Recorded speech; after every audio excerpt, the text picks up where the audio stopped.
Hi, this video is about the transition from Romanticism to Realism right around the 1850s.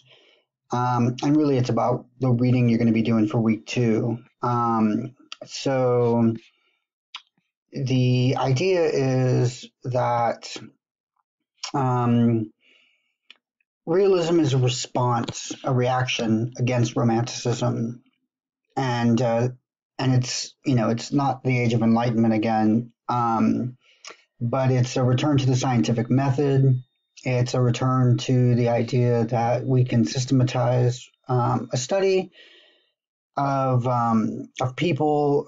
It's a return to rational philosophy, to documentary, to the idea that literature can actually function to as an experiment to study society. And along the way, you end up getting a very socially active, conscious literature that's responding to social change.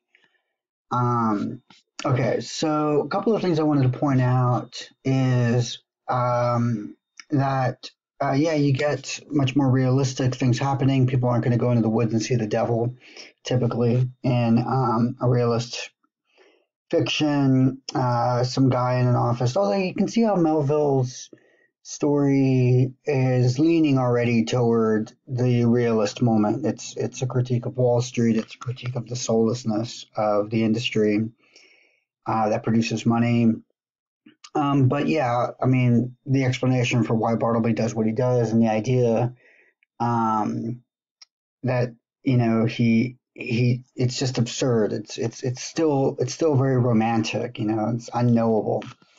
Um, but yeah, so you're gonna end up avoiding in the realistic novels. I mean, yeah, the novels and the short stories, sensational or overly dramatic things that happen.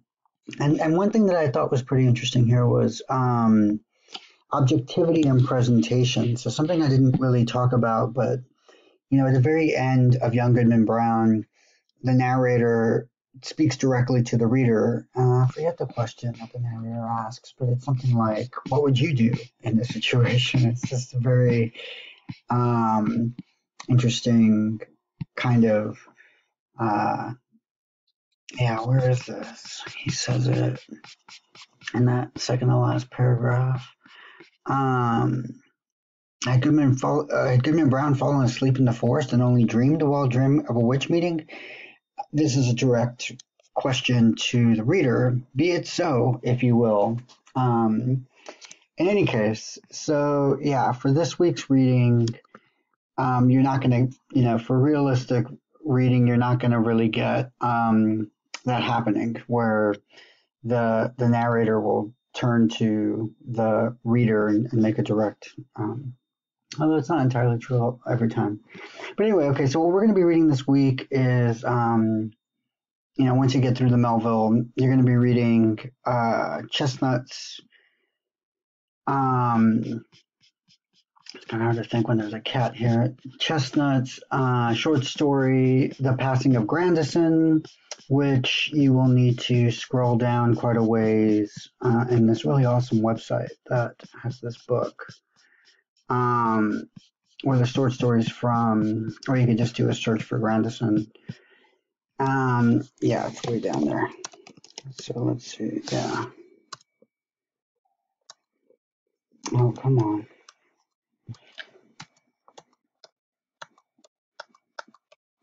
Okay, but yeah. Oh yeah, one thing I'm gonna try to wrap this up quickly. What's interesting about Charles Chestnut is that he was African American, but he didn't look African American at all, and so a lot of his stuff is about passing, but passing as in being of one race, but being able to pretend or fake that you're from another race. But anyway, so the discussion of race is obviously going to come into both of these texts, and yeah, I'm thinking about both of these authors in terms of their socially active discussions. Kate Chopin is interesting. She was panned by a lot of male critics in her day as being overly sentimental, and all of these weird sexist ways of talking about her as an author. Of course, now she's humongous and really well respected. Charles Chestnut too was panned in his day as being overly sentimental and all these other kinds of things. So we are reading people a little off the beaten path in some ways on purpose to talk about realism as a discussion of social change. But yeah, I think the stories speak for themselves. I think what they say about races is interesting and complicated. So I'm looking forward to reading what you guys come up with.